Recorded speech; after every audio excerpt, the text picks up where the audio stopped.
তো শুভ সকাল আমার প্রিয় বন্ধুরা। আজকে কিন্তু ব্লগটা হবে সম্পূর্ণ একটি আলাদা ব্লগ। আর আজকে ব্লগটা হচ্ছে স্বাদের ব্লগ। আর স্বাদটি হচ্ছে কার না, স্বাদ হচ্ছে আমার ভাইয়ের বউয়ের। তো দেখো আমি কিন্তু সকাল সকাল স্নান করে নিয়েছি। আজকে হচ্ছে তোমার বুধবার আর এখন বাজে সকাল 9টা। এখন থেকেই আমার ব্লগটা স্টার্ট করব। তো পায়েস করব, 2 প্যাকেট দুধ আগের দিনকাই ছেলেকে দিয়ে আনিয়ে রেখেছি। আর কিশমিশ, কাজু বাদাম, তারপরে ওদিকে তোমার চাল ঠাল সমস্ত কিন্তু রেডি করে নিয়েছি। তো এখনই সকাল সকালই বসিয়ে দেবো তোমার পায়েসটা।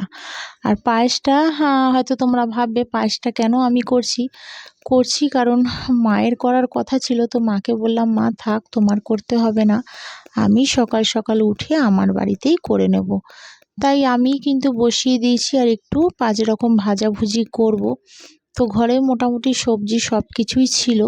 তো অল্প অল্প করেই একটু ভাজা করে দেব, কারণ যেখানে অনুষ্ঠান হচ্ছে, খাওয়া দাওয়া যেখানে হবে, তো সেখানে কিন্তু ওরা আলাদা করে কোনো ভাজা ঠাজা সেরকম এইভাবে করবে না। তো ভাবলাম আমি একটু করে দেব।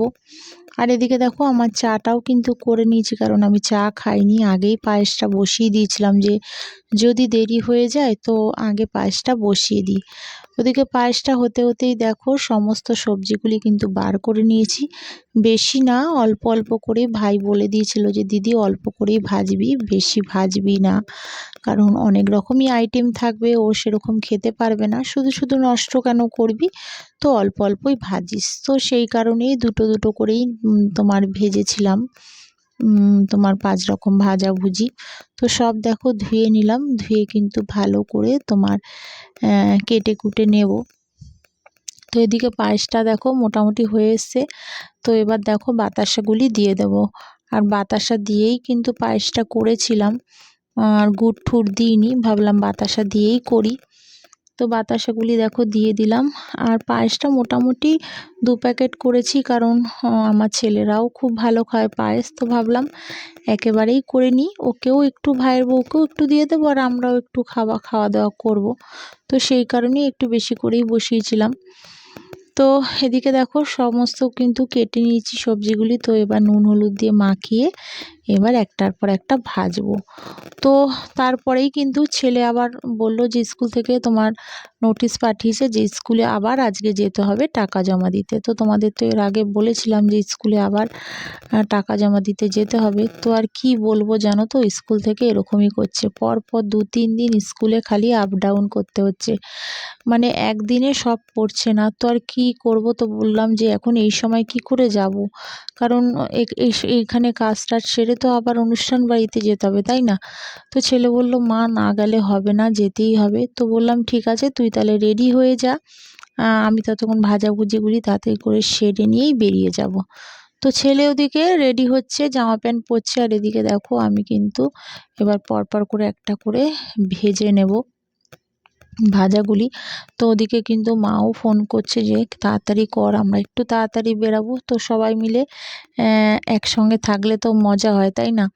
তো ওদিকে মা, কাকি ঠাকি সবাই যাবে, তো শাশুড়ি যাবে, ননদ যাবে। তো তার জন্যই মা বলছে যে তাড়াতাড়ি চলে আয়, সবাই মিলে একসাথে তো থাকলে পরে তো জানোই খুব আনন্দ মজা হয়। তো আর কি করব, কিছু করেনি, মাকে বললাম মা আমার একটু দেরি হবে যেতে। তো এদিকে দেখো সমস্ত কিন্তু ভাজাভুজি রেডি হয়ে গেছে। তো এগুলি সব ঢেকে ঢুকে দেখো আবার ছেলেকে নিয়ে বেরিয়ে গেছিলাম স্কুলে। তো সেখানে টাকা ঠাকা জমা দিয়ে আবার দেখো এটা হচ্ছে যখন বাড়ি ফিরছি তখনকার একটু ভিডিও আবার করে নিলাম। তো এসেই কিন্তু আবার বেডটাও পরিষ্কার করেছিলাম, মানে স্কুল থেকে এসে তোমাদের দাদাভাই, আমি যখন বেরিয়েছিলাম তোমাদের দাদাভাই ঘুমোচ্ছিল। তো বেড ঠেড পরিষ্কার করে আমি পুরো দেখো রেডি হয়ে গেছি। তো বন্ধুরা দেখো আমি কিন্তু রেডি, আর আজ হচ্ছে আমার ভাইয়ের বউয়ের স্বাদ। তো ওইখানে গিয়ে তোমাদের সঙ্গে দেখা হবে, চলো যেখানে অনুষ্ঠান হচ্ছে সেখানে গিয়ে আবার তোমাদেরকে দেখাবো। আর ভাইয়ের বউকে কি দেব সেটাও একবার দেখিয়ে দিচ্ছি, ওটা দেখাইনি তোমাদের, তো চলো দেখে নাও। তো দেখো বন্ধুরা, এই যে এই শাড়িটা দিচ্ছি ভাইয়ের বউকে, কেমন হয়েছে শাড়িটা বলো। পুরো শাড়িতেই কিন্তু এরকম কাজ রয়েছে, পুরো খুলে দেখালাম না কারণ এখন রেডি হয়ে গেছি, বেরিয়ে যাব। আর এই হচ্ছে আলতা সিঁদুর, তো চলো ওখানে গিয়ে আবার দেখা হবে। তো চলে এলাম, দেখো যেখানে তোমার ভাড়া নিয়েছে এটা হচ্ছে একটা স্কুল। তো দেখো কি সুন্দর সাজিয়েছে বেলুন দিয়ে। আর এখানে দেখো আমার বাবা আর মা দাঁড়িয়ে, আর দেখো ওই দেখো আমার ছোট ছেলে।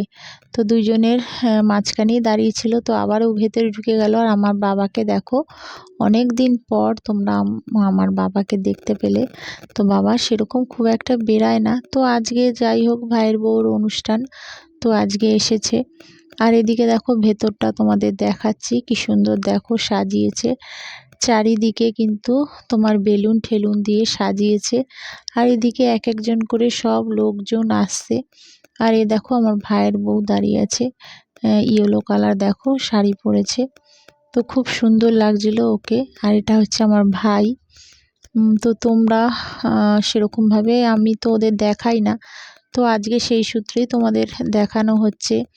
আর আমার ভাইয়ের বউও জানো তো ইউটিউব করতো, তো এখন ওর একটু অসুবিধার কারণে তোমরা তো বুঝতেই পারছো ও আর এখন করতে পারে না। তো করবে আবার যখন ছোট্ট বেবি হয়ে যাবে, তো তখন আবারও শুরু করবে। আর এদিকে দেখো কেকটাও আনা হয়ে গেছে, তো কেকটাও কাটবে। আর সমস্ত তোমার মানে আইটেম ওকে যে মানে খাবার টাওয়ারগুলি দেবে সেগুলো সব নিয়ে এসে সাজানো হবে। তো একটু দেখো ধরে নিয়েছে কেকটা, তো সবাই মিলে বললো যে তোরা ধরে একটুখানি ছবি তোল। তো দেখো এটা হচ্ছে আমার ভাইয়ের মেয়ে, মধ্যেখানে ছিল। আর এখানে সবাই মিলে সেলফি তুলছি। দেখো খুব সুন্দর লাগছে। আর এই দেখো খাবারের যে আইটেমগুলি, তো সেগুলি সব সাজিয়ে দিয়েছে। আর আমি সেরকম কি কি খাইয়েছে তোমাদের সঙ্গে শেয়ার করতে পারিনি, মানে যখন আমি খেতে বসেছিলাম তোমাদের দাদাভাই বসেছিল সামনে, যার জন্য কিচ্ছু ভিডিও করতে পারিনি। আর এদিকে দেখো সবাই এক এক করে কিন্তু ওকে আশীর্বাদ করছে। আমিও করেছিলাম, আমার বাবা মা সবাই করেছিল। তো তখন সেই সময়টা আমি তোমার ভিডিও আর করতে পারিনি। তো এগুলো ইনি হচ্ছে আমার ভাইয়ের এক বন্ধুর মা, আহ, উনি আশীর্বাদ করলেন। আর এটা হচ্ছে আমার ভাইয়ের মামার শ্বশুর, দেখো উনিও আশীর্বাদ করছেন। তো পরপর করে সবাই কিন্তু আশীর্বাদ করছিল, তারপরেই ওকে খেতে দিয়েছিল, ও খেয়ে নিয়েছিল। আর এদিকে দেখো আমার ভাই তোমার একটু ওকে পায়েস খাইয়ে দিচ্ছে।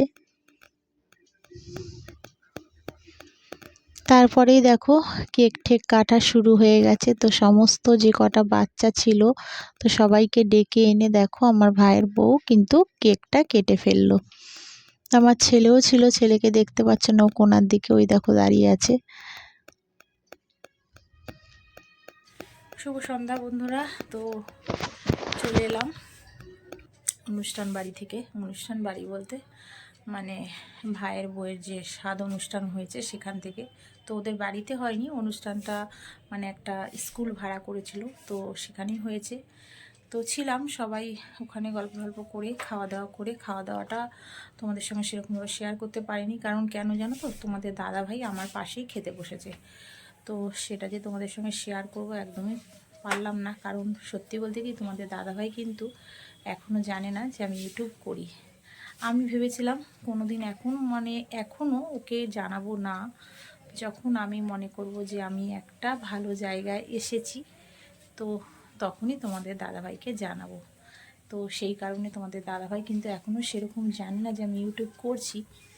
তো এটা আমার নিজস্ব চয়েস বলতে পারো, তো আমার ভালো লাগে বলে আমি করি। তো তোমাদের দাদাভাইকে এখনও সেটা জানাইনি, জানাবো কোনো একদিন, যেদিন একটু সাকসেস হব, একটু এগাবো। তো তার জন্য তোমাদের কিসের প্রয়োজন? সাহায্যের প্রয়োজন। তো প্লিজ একটা তোমরা লাইক সাবস্ক্রাইব করে আমার পাশে থেকো, আমার সাথে থেকো। আর একটু শুয়েছিলাম জানো তো, ওদের বাড়ি থেকে আসার পরে, বাড়ি না সরি মানে ওই অনুষ্ঠান বাড়ি থেকে।